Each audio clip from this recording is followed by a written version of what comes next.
राजनीति के किरदार। नमस्कार, मैं हूं प्रकाश हिंदुस्तानी। पॉलिटिक्स वाला के राजनीति के किरदार शो में आपका स्वागत। आज किरदार की तीसरी कड़ी में हम बात करने वाले हैं कि ऐसे व्यक्ति की जो साहित्य से राजनीति में आया और राजनीति से धर्म कर्म की दुनिया में प्रवेश कर गया, जो विवादों में घिरा रहा, जिसकी चर्चा देश के हर अखबार में, हर चैनल पर होती है। पहले उन्होंने इंजीनियरिंग की पढ़ाई करनी चाहिए, लेकिन फिर हिंदी भाषा की ओर चले गए।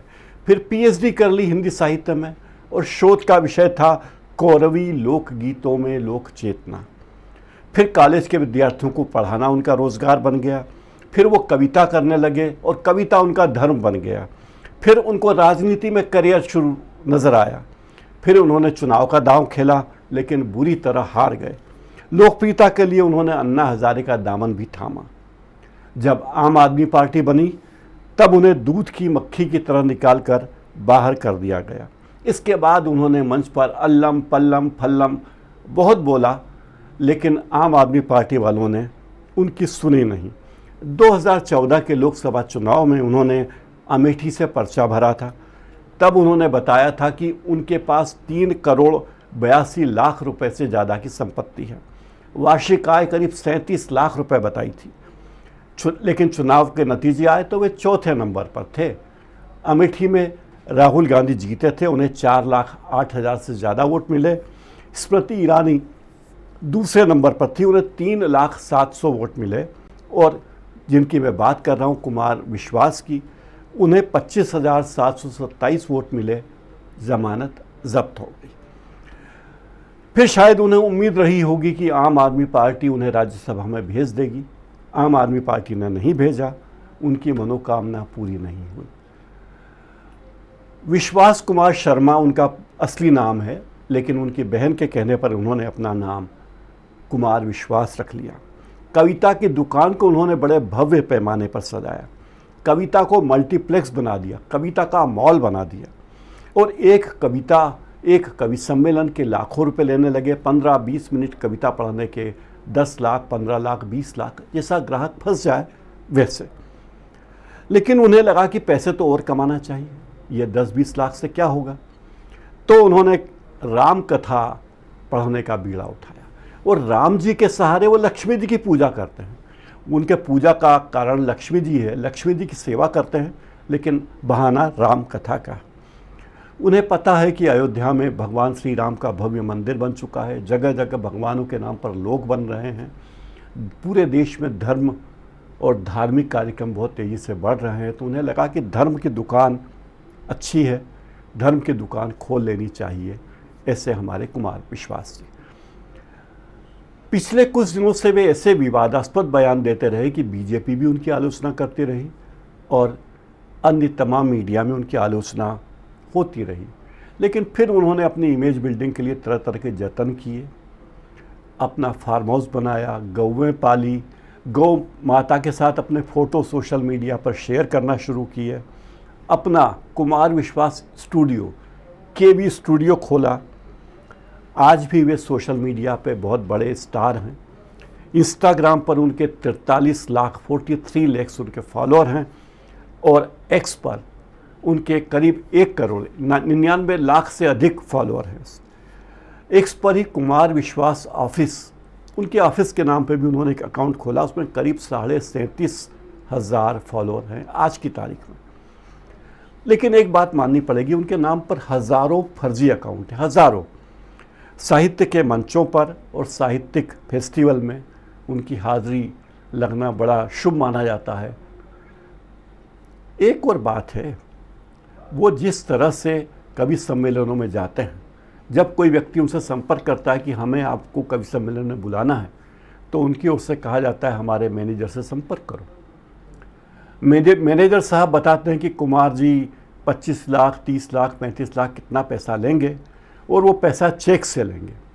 फिर बाद में दूसरी शर्तें बताई जाती कि कुमार विश्वास अकेले नहीं आएंगे, उनके साथ उनका मैनेजर भी आपके शहर में आएगा।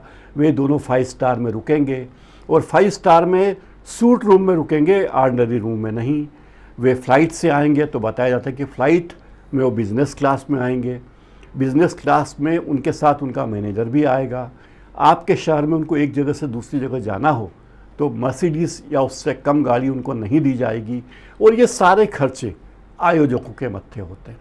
यानी कुल मिलाकर दूल्हे से ज़्यादा स्वागत उनका होता है। लेकिन लोगों में दीवानगी है तो कुमार विश्वास ने। अब उनका एक और चेहरा सामने आया। उनकी बेटी की शादी में एक नया चेहरा सामने आया। मुकेश अंबानी अपने बेटे अनंत अंबानी की शादी में अरबों रुपए खर्च करें, कोई बात समझ में आती कि हाँ भाई मुकेश अंबानी धनी आदमी है। शिवराज सिंह चौहान अपने बेटों की शादी में भव्य आयोजन करें, समझ में आता है। लेकिन अपनी बेटी की शादी में फूहड़ता और अश्लीलता का जो नंगा नाच कुमार विश्वास ने किया वो बेहद शर्मनाक है। शर्मनाक इसलिए कि उन्होंने करोड़ों रुपए उस शादी में खर्च किए। अपने संपर्कों का उपयोग करके अपनी सत्ता को बढ़ाने की कोई कोशिश उन्होंने नहीं छोड़ी, हर कोशिश की। उदयपुर के ग्रैंड लीला पैलेस में उनकी बेटी की शादी के 3 दिन के आयोजन हुए। फिर दिल्ली में एक अलग स्वागत समारोह भी हुआ। इस आयोजन में बड़ी संख्या में लोग आए। उदयपुर की पिछोला झील के किनारे बने लीला होटल का एक दिन का किराया 1 से 1.5 करोड़ रुपए है। 3 दिन का पूरा आयोजन था, पूरा होटल बुक था। यहाँ एक सामान्य व्यक्ति को रुकने पर भी 1 लाख से ज़्यादा रुपए खर्च करने पड़ते हैं। लेकिन कुमार विश्वास ने शादी में नेताओं, धर्मगुरुओं और सेलिब्रिटीज़ को बुलाकर अपना जो माहौल बनाने की कोशिश की है उससे कविता का तो भला नहीं होने वाला है, लेकिन हाँ उनकी निजी तमन्ना ज़रूर पूरी हुई होगी कि एक पिता अपने बेटी का ब्याह कैसे करता। हर पिता की तमन्ना होती कि उसकी बेटी भव्य तरीके से विदा हो, भव्य आयोजन हो। तो कुमार विश्वास ने भी ऐसा ही किया। लेकिन सवाल ये कि जिस कुमार विश्वास के पास 2014 में 3 करोड़ और कुछ लाख रुपए थे, आज वो 10-15 करोड़ रुपए की शादी कर रहे हैं। मतलब 10 साल में उन्होंने करोड़ों रुपया कमाया है। जाहिर है राजनीति से कमाया है, राम कथा करके कमाया है और कविताओं से कमाया है। राम कथा में आप बड़े प्रवचन देते हैं, लेकिन लाखों रुपए, एक दिन के 60-60 लाख रुपए लेते हैं प्रवचन के। तमाम दूसरे साधु संत भी लेते हैं। तो कुमार विश्वास भी राम कथा करने वालों से अलग नहीं है। आप कल्पना कीजिए उस शादी की जिसमें प्रधानमंत्री नरेंद्र मोदी गए हों, जिसमें गृह मंत्री अमित शाह हों, जिसमें रक्षा मंत्री राजनाथ सिंह हों, जिसमें उपराष्ट्रपति जगदीप धनखड़ हों, बीजेपी के अध्यक्ष जेपी नड्डा हों, पूर्व राष्ट्रपति रामनाथ कोविंद हों, चिराग पासवान, गजेंद्र सिंह चौहान, नायब सिंह सैनी, सुधांशु त्रिवेदी, प्रमोद कृष्णम और कई राज्यों के मुख्यमंत्री और उप मुख्यमंत्री हों।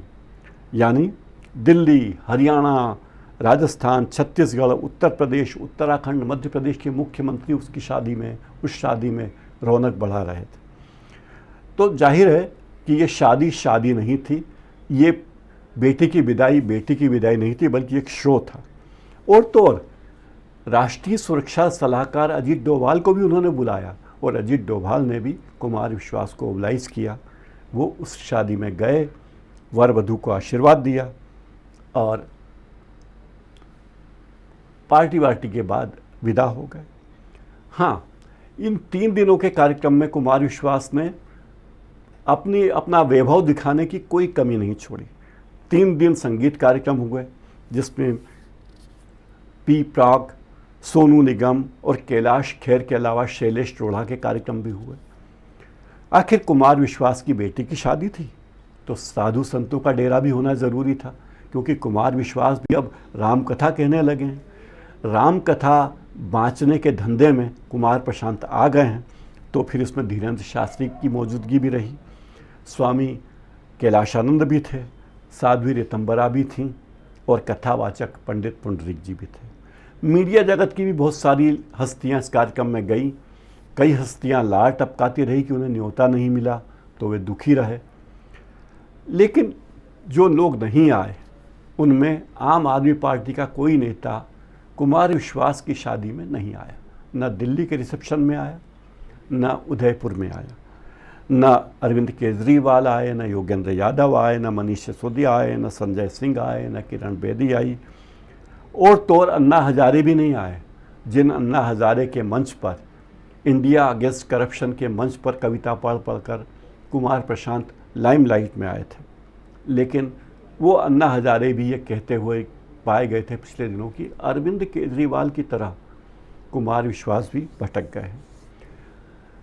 और हाँ, कुमार विश्वास जिस तरह के विवादास्पद बयान दे रहे हैं वो उससे लगता है कि वो बीजेपी के करीब जाना चाहते हैं या हिंदुत्ववादी लाइन पकड़ लेना चाहते हैं या कि वो योगी जी की लाइन पर चलना चाहते हैं। जैसे उज्जैन में राम कथा के दौरान उन्होंने आरएसएस के नेताओं को अनपढ़ कहा था, लेकिन जल्दी ही अपनी बात सुधार ली।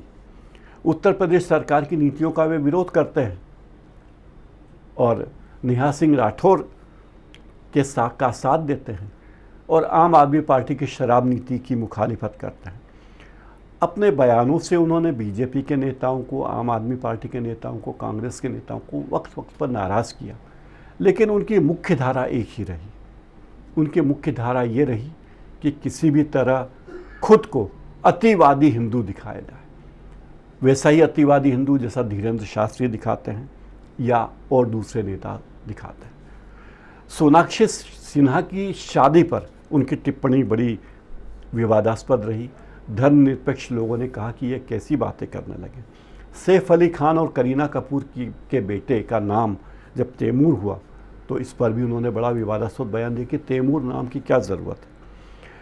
रामायण के बहाने लक्ष्मी जी की आराधना उनका काम है, उन्हें मौका मिलता है तो राहुल गांधी के बारे में भी कुछ अच्छे शब्द बोल देते हैं। क्या पता कब सरकार पलट जाए, तो नाराज़ नहीं करना चाहते।